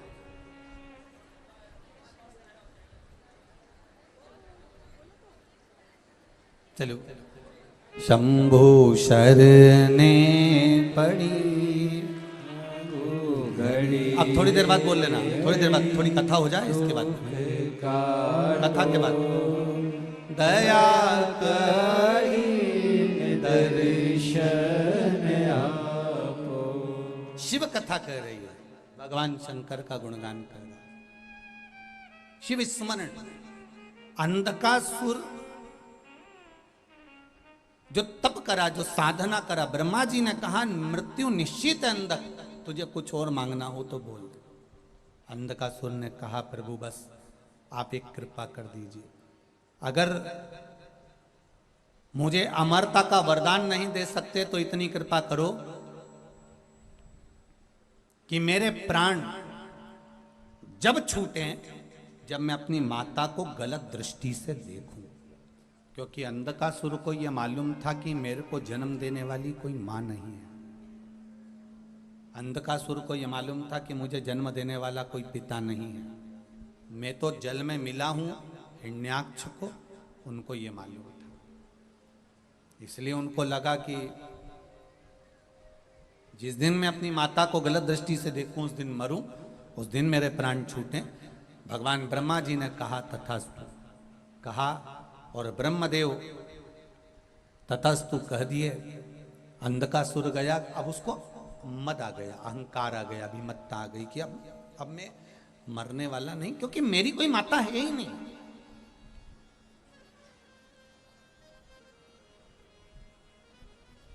ना तो मेरी माता है ना मेरा कोई पिता है,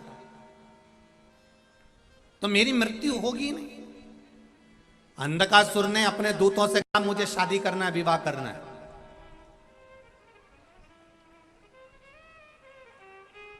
एक काम करिए, जो सबसे सुंदर कन्या हो उसको ढूंढा जाए। दूतों ने कहा जो सबसे सुंदर कन्या थी हिमालय राज की बेटी, उसको तो भोलेनाथ जी ले गए। पार्वती का विवाह शिव जी से हो गया, बहुत सुंदर थी। तो कहा फिर मैं भी विवाह करना चाहूंगा, देखना चाहूंगा कि है कौन ऐसी। अंधकासुर को मालूम पड़ा और अंधकासुर मां जगत जननी जगदम्बा दुर्गा भवानी के सामने जाकर खड़ा हो गया। माता का स्वरूप इतना सुंदर था, इतनी सुंदर थी मेरी मां, और मां तो मां होती है।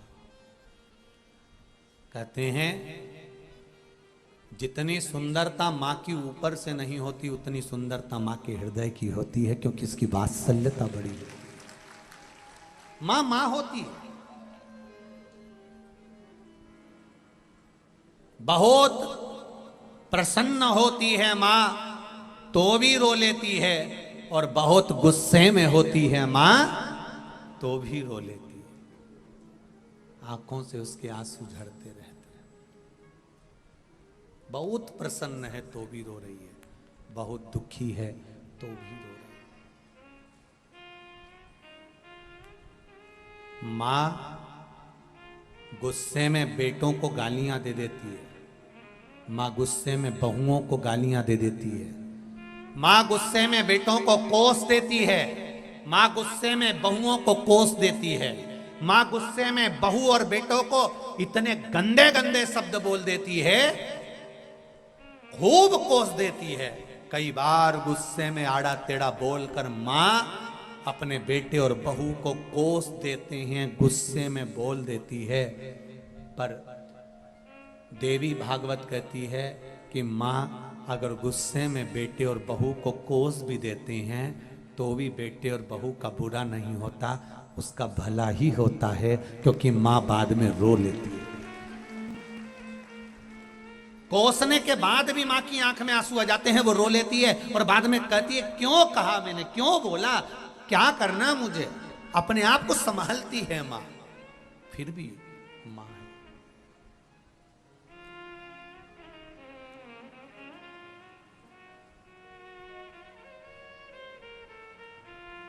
संभाल लेंगे।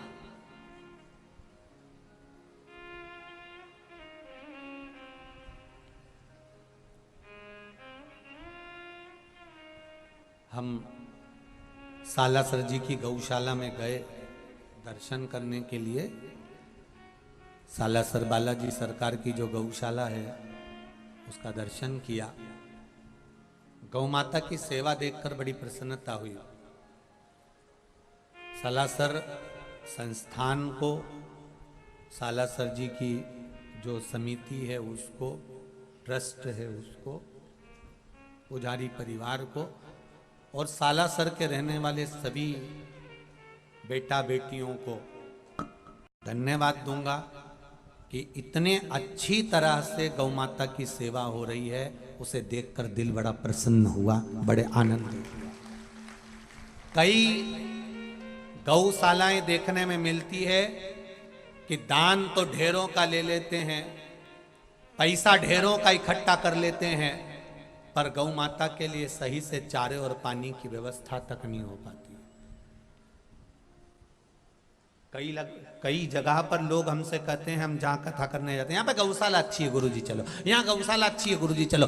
जाएं तो हमें जाने में मना नहीं है, आप बोलो हम जहाँ चले जाएं, पर जाने में दिक्कत एक बात की है कि वहां देखते हैं और व्यवस्था नहीं होती ना, तो अंदर से रोना आता है कि गाय कितनी गलत तरीके से रह रही है और उसका कहीं गला कसा रहा है, कहीं उसको चारा नहीं मिल पा रहा है, कहीं पानी नहीं मिल पा रहा है।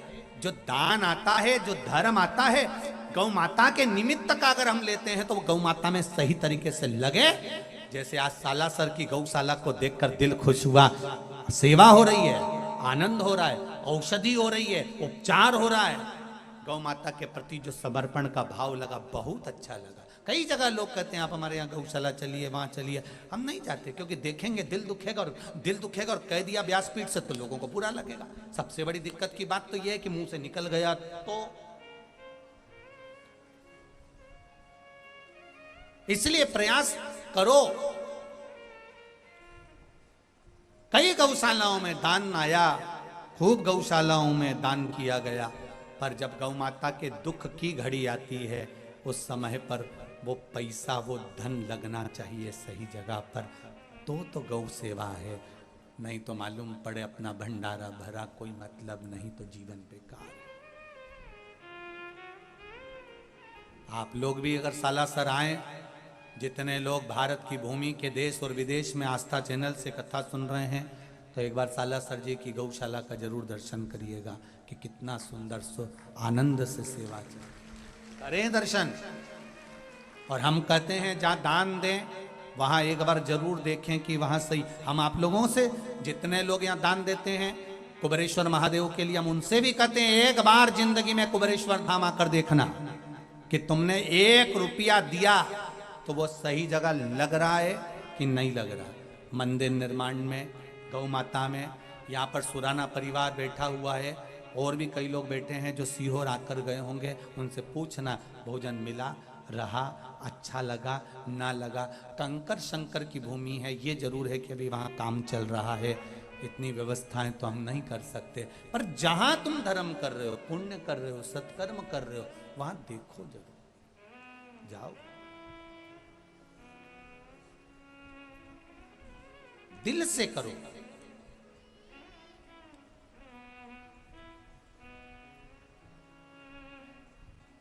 हमने पुजारी परिवार से एक बार पूछा कि यहाँ पर मेले के टाइम पर बहुत भीड़ होती होगी, तब पब्लिक इतनी आती होगी, तो उनकी लाइन कहाँ से लगती है, उनके ऊपर क्या व्यवस्था रहती है। तो उन्होंने बताया, गुरुजी वो मेला ग्राउंड से लाइन चालू होती है, ऊपर छांव रहती है, लोग लाइन से चलते रहते हैं, दर्शन करते हैं, और प्रयास कर रहे हैं कि आने वाले समय में एक बड़ा शेड बना दिया जाएगा जहाँ पर लोग वहाँ से रुककर आराम से फिर जो है दर्शन कर सकेंगे। हमने कहा बहुत अच्छी बात है, भक्त आए और उसके जीवन का आनंद हो, इससे बढ़कर और चाहिए क्या। बहुत बहुत साधुवाद है पूरे सालासर मंदिर ट्रस्ट को और सारे सालासर निवासियों को जो इतनी सुंदर गौ माता की सेवा आप लोग कर रहे हैं, इसके लिए बहुत साधुवाद। करो,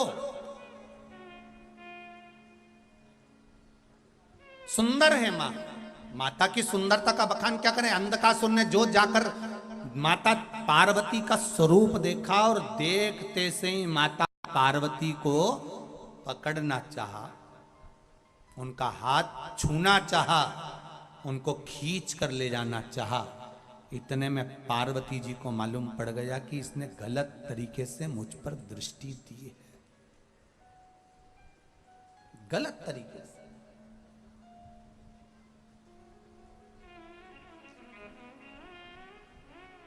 अपने शरीर को, मेरी माताएं, मेरी बेटियों, मेरी बहनें, मैं एक बात कहना चाहूंगा, पेड़ की जड़ मिट्टी से ढकी होना चाहिए तो पेड़, वृक्ष उन्नति करता है कि नहीं करता? अगर मिट्टी को हटा दो जड़ पे से तो वो पेड़ बहुत दिन टिकेगा क्या? बोलो बोलो, जम के बोलो जरा, नहीं टिकेगा।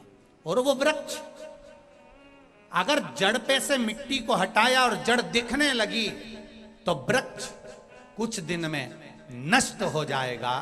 लोग उस जड़ को उखाड़ लेंगे, पेड़ की टहनियां तोड़ देंगे और उसको नष्ट कर देंगे। जैसे पेड़ की जड़ पर मिट्टी ढकी होना चाहिए, जड़ दिखेगी तो पेड़ नष्ट हो जाएगा, उसी तरह मनुष्य के शरीर में भी एक जड़ होती है, ये नाभि, ये टुंडी, ये नाभि। शिव महापुराण की कथा कहती है, मेरी बेटियों से, मेरी बहुओं से, मेरी माताओं से ये जड़ ढकी होना चाहिए, नहीं तो नष्ट होने में देरी है। आज के जमाने में फैशन ऐसा आ गया कि वो जड़ दिखाने का प्रयास करते हैं, इस नाभि को दिखाने का प्रयास करते हैं। ध्यान रखिएगा, वो नष्ट करने वाले, बर्बाद करने वाले। जड़ पेड़ की हो चाहे मनुष्य की हो, जड़ ढकी रहती है तो उसको कभी बर्बाद नहीं कर सकते। आज जो लोगों की गलत दृष्टि जा रही है, लोग कहीं कन्याओं के साथ, बेटियों के साथ में जो गलत कृत्य कर रहे हैं, उसका कारण केवल एक है कि वो पेड़ की जड़ जैसे ही हटी तो पेड़ नष्ट हो गया, और मनुष्य की जड़ अगर दिख रही है तो वो भी बर्बादी का केंद्र बन जाती है। वो जड़ को ढांकना प्रारंभ करें। राजस्थान के पहनावे को, हरियाणा के पहनावे को, पंजाब के पहनावे को मैं नतमस्तक करता हूं कि आपके यहाँ का पहनावा बहुत सुंदर है, पूर्ण तरह से शरीर को ढका, पूर्ण तरह से। और हंसे दुनिया हंसती हो तो हंसे, दुनिया का काम है हंसना। आप बड़े बड़े शहरों में जाएंगे और आपका पहनावा, कई लोग कहते हैं नहीं मैं ये अगर लुगड़ा पहन के जाऊंगी, मैं ये पहन कर जाऊंगी तो लोग हंसेंगे। अरे दुनिया को कजन कितनों के दिलों को कचोट कर जाएगी। तो एयरपोर्ट जा, एयरपोर्ट घर की बेटियां जाती हैं जब हवाई जहाज में बैठने के लिए, फ्लाइट में बैठने के लिए, तो कहती फ्लाइट जैसे कपड़े होना चाहिए। जीन्स पहन गई, टी शर्ट पहन गई, जूता पहन गई, उसमें शोभा बढ़ रही है। और अगर सारा श्रृंगार कर कर सिर पे पल्लू लेकर एक बार फ्लाइट पे चढ़ के तो देख, जितनी जीन्स पर बैठी थी ना, एक बार उनकी निगाह नीची नहीं हो जाए तो गारंटी है, एक बार उनकी निगाह नीची नहीं हो जाए तो गारंटी। ये भारत की सभ्यता, भारत की मर्यादा और भारत की संस्कृति है, जिसको धारण करना है। हमारा मारवाड़, राजस्थान केवल राजस्थान को सीख नहीं देता है, राजस्थान की गौ माता, राजस्थान की बेटियां, राजस्थान का भोजन, राजस्थान के लोग, राजस्थान की वीरता, राजस्थान का समर्पण और राजस्थान की मर्यादा पूरे विश्व में चलती है। ये कोई राजस्थान साधारण है? यहां का जो भोजन है वो पूरे विश्व में चलता है। अगर यहाँ दाल बाटी चूरमा चलता है तो पूरे विश्व में ले गए वह दाल बाटी को उठा उठा के। चूरमा यहां से चालू हुआ सब दूर। पहनावा, भले दुनिया के लोग एयरपोर्ट पे कुछ भी पहने, पर शादी ब्याह में आज भी राजस्थान का वही लहंगा, वही चोली, वही चुनरी पहनना पसंद करते हैं। पहनावा आज भी राजस्थान का वो आनंद लोग लेना चाहते हैं, पर अपनी मर्यादा मत छोड़ना। राजस्थान से निवेदन, अपनी मर्यादा मत छोड़ो।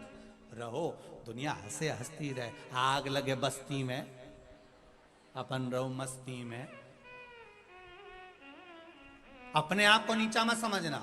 जब भी निकलो बाजार में, सिर पे पल्लू हो, बोर लगा हो, नथनी पहने हो, अपने आप को कमजोर मत समझना कि जीन्स वाली है, टी शर्ट वाली है, कुर्ता वाली। अपन लहंगे वाली। दम चाहिए मारा। जय हो। अपन लेंगे।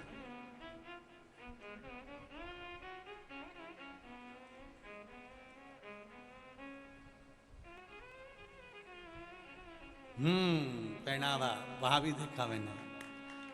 एक मर्यादित कपड़े, मर्यादित वस्त्र धारण करें अपने जीवन को। मर्यादित वस्त्र धारण। महाराज शिव कथा कह रही है, माता का हाथ पकड़ा, क्रोध आ गया माता को, और माता को क्रोध आया तो शिव जी प्रकट हो गए। शंकर भगवान ने काल भैरव प्रकट करा और अंधकासुर के प्राणों को हर लिया।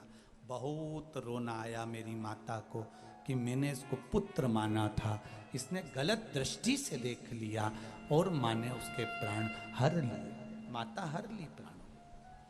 समय आया, आगे वर्णन किया गया। महाराज अंधकासुर के बाद में जो प्रसंग करा गया है वो 12 ज्योतिर्लिंग का स्मरण कराया गया है। महाराज प्रथम रूप में श्री सोमनाथ जी का वर्णन किया गया। चंद्र पर काया का रोग हो गया था, शिव जी का भजन कर कर काया के रोग से मुक्ति पाई। अगला वर्णन आया मल्लिकार्जुन।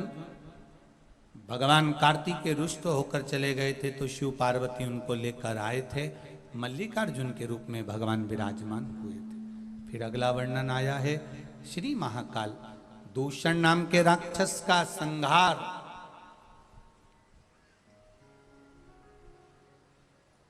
भगवान शिव ने किया। दूषण नाम के राक्षस का संहार भगवान शंकर।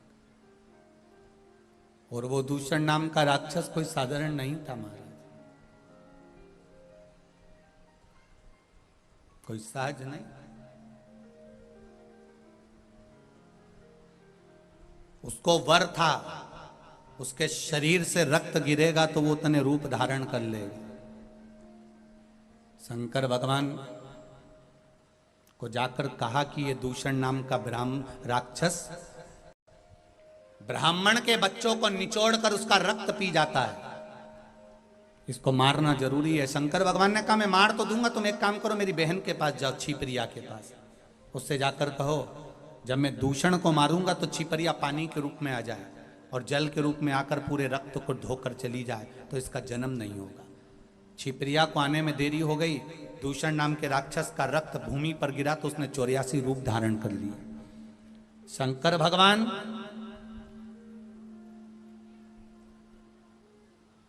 जब मालूम पड़ा कि बहन को आने में देरी हो गई और 84 रूप रख लिए, तब बहन आई और बहन ने देखा कि मेरे भैया एक और राक्षस 84, छिपरा ने अपने जल के वेग से शंकर भगवान के टुकड़े कर दिए 84। शिवजी ने 84 रूप धारण करे और 84 रूप धारण कर कर भगवान शंकर 84 रूप धारण कर कर भगवान शंकर ने दूषण नाम के राक्षस का संहार करा।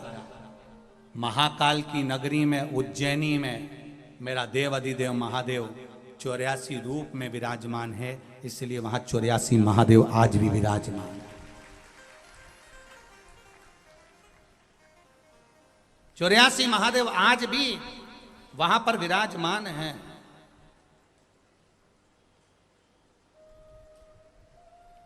और हमारी ओर से निमंत्रण आप सबको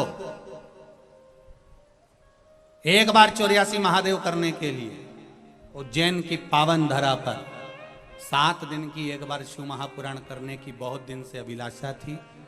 एक तारीख कुछ खाली सी दिखी है। 4 अप्रैल से उज्जैन की छिपरा के तट पर महाकाल की नगरी में विशाल शिव महापुराण की कथा और 84 महादेव का दर्शन बड़े भाव से, ठाठ से, आनंद से करिए। परंतु ये कथा अभी कोई जजमान वगैरह तो इसके बने नहीं हैं। हम प्रयास करेंगे जल्दी जल्दी इसके भी यजमान बनकर, और 84 महादेव के दर्शन बड़े ठाठ से आनंद के साथ। हाँ, रुकने की व्यवस्था अपनी करना, भोजन व्यवस्था उज्जैनी नरेश करेगा, महाकाल राजा करेगा। पंडाल में भले व्यवस्था, बिटले सेवा समिति अगर कथा करा रही है तो पंडाल में व्यवस्था तो पूरी करेगी करेगी, जहाँ रुकने की व्यवस्था आराम से आप लोगों की हो सके। और वो कथा प्रयास रहेगा, यजमान लोग तो जुड़ेंगे ही, साथ में वह कथा पूरी बिटले सेवा समिति ही संभाले। और वहाँ उज्जैन के महाकाल राजा और वहाँ का पूरा महेश्वरी अग्रवाल ब्राह्मण क्षत्रिय जितने भी वहाँ पर निवास करने वाले उज्जैन के जितने भी भक्तगण हैं, पूरी संस्थाएं इस कथा को संभालेगी।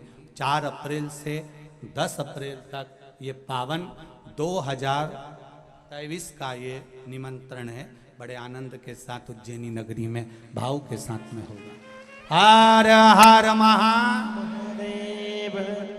वहां जो कथा करी जाएगी उस कथा का नाम विक्रमादित्य शिव महापुराण की कथा होगी। विक्रमादित्य।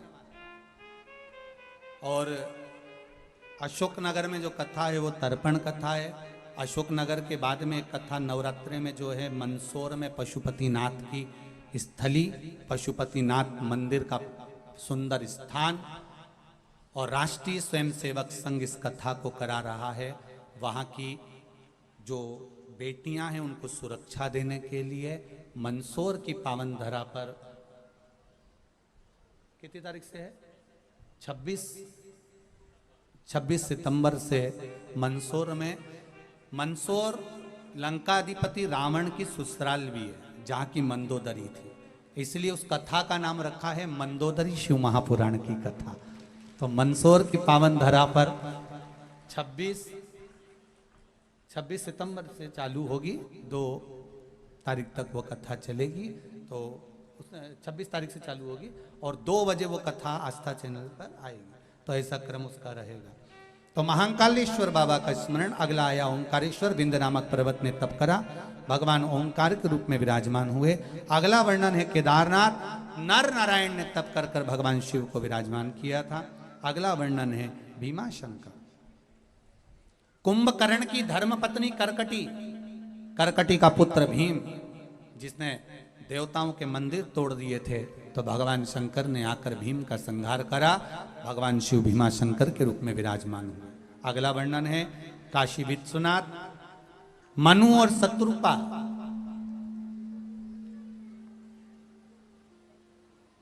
मनु और शत्रुपा,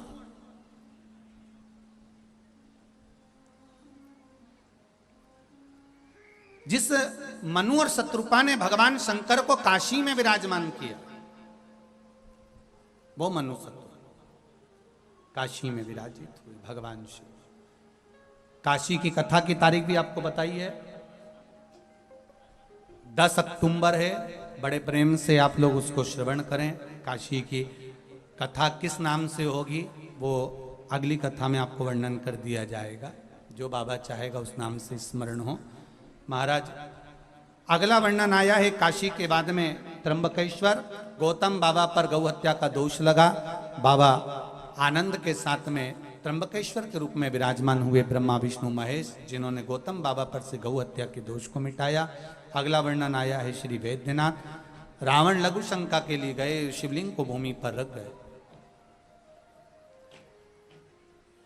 और भूमि पर शिव को रख कर गए, भगवान वैद्यनाथ जी के रूप में विराजमान हो। अगला वर्णन है नागेश्वर। भगवान दारुक नाम के राक्षस के संहार के लिए भगवान नागेश्वर के रूप में विराजित हुए। अगला वर्णन है रामेश्वरम। भगवान राम ने सेतु बांधकर भगवान शिव का जो स्मरण करा है और लंका तक पहुँचे हैं, वो शिव की आराधना से, शिव की पूजन से पहुँचे। एक बात अपने हृदय में उतार कर रखिए, जब राम जी भी अपनी मंजिल तक पहुंच सकते हैं शिव की आराधना कर कर, तो ये निश्चित है आप भी भगवान शंकर की आराधना कर कर अपनी मंजिल तक पहुंच सकते हैं, अपने मंजिल। अगला वर्णन है कृष्णेश्वर। सुधर्म नाम के ब्राह्मण की 2 धर्मपत्नियां थी, सुदेहा और घूष्मा। सुदेहा को संतान नहीं थी, घूष्मा को संतान हुई, तो सुधर्म ने घूष्मा के पुत्र को सुदेहा को दिलवा दिया। सुदेहा के यहाँ जब पुत्र बड़ा करा, विवाह करा, बहू आ गई, बहू को मालूम पड़ा कि मेरी असली सास तो घूष्मा है, सुदेहा को पूछना बंद कर दिया। सुदेहा को पूछना बंद करा, गुस्सा आ गया सुदेहा को। सुदेहा ने अपने पुत्र के टुकड़े टुकड़े कर दिए, ले जाकर तालाब में कपड़े में बांधकर फेंक दिए। घूष्मा को मालूम पड़ा, घूष्मा ने कहा मेरे बेटे को देखा हुआ बहुत दिन हो गया भोलेनाथ। शिवलिंग की पूजन कर विसर्जन करने गई थी और तभी बेटे को याद किया। तालाब में 1 हफ्ते से मरा हुआ पड़ा बेटा, जिसके टुकड़े टुकड़े हो गए थे, वो बेटा तैरता हुआ जीवित बाहर आ गया। भगवान कृष्णेश्वर के रूप में विराजमान हो गए। महाराज कृष्णेश्वर के रूप में विराजित हुए। ऐसा 12 ज्योतिर्लिंग का स्मरण कराया है महाराज। 12 ज्योतिर्लिंग का स्मरण कराया। ये 12 ज्योतिर्लिंग के स्मरण का आनंद तुमरुका जी ने चंचुला देवी से कहा। चंचुला देवी ने हृदय से श्रवण करा। बिंदुक प्रेत योनि से छूट गया। बिंदुक जब प्रेत योनि से छूटा, प्रेत योनि से छूटते से बिंदु भगवान शिव के धाम पर जाले गया। भगवान शिव के धाम गए। शिव जी ने तुमरुका जी से कहा, तुमरुका जी ये पुनीत पावन शिव महापुराण की कथा आपने श्रवण कराई है, जो संसार के दुखों को हरने वाली है। तुमरुका जी बोलिए आपको दक्षिणा में क्या दिया जाए। तुमरुका जी ने कहा भोलेनाथ आपके मस्तक की चढ़ी हुई बेलपत्र इस पोथी पर दे दीजिए। ये बेलपत्र संपूर्ण विश्व का भंडार भरने वाली और कुबेर का खजाना देने वाली हो, ऐसी कृपा कर दीजिए। शंकर भगवान ने कहा सुनो तुमरुका जी, 6 दिन तक शिव महापुराण में जो लगातार बेलपत्र शिव पोथी की मिलती है, वो औषधि के रूप में होती है। बीमारी, कैंसर, किडनी, लीवर आदि बीमारियों को, घुटना, कमर, हाथ पैर, इन सब के रोग का निवारण करने वाली होती है। 7वें दिन की जो बेलपत्र होगी, वह बेलपत्र कुबेर का भंडार बनने वाली होगी। कथा के जो विराम की बेलपत्र शिव जी पर जो पोथी पर समर्पित होती है, वो भंडार की होती है। ऐसे शिव जी ने उपदेश दिया, सुंदर आशीर्वाद दिया। तुमरुका जी से शिव पोथी को भगवान शंकर ने सिर पर लगाकर आनंद पाया। भगवान तुमरुका जी ने कहा भोले बाबा, इस पावन शिव महापुराण की कथा को जो सुने, शिव महापुराण की कथा के पंडाल में दिल से, हृदय से, मन से जो आस और विश्वास के साथ में जाकर कथा को सुनता है, उसकी मनोकामना भगवान शिव कहते हैं मैं पूर्ण कर देता हूं। ये शिव महापुराण की कथा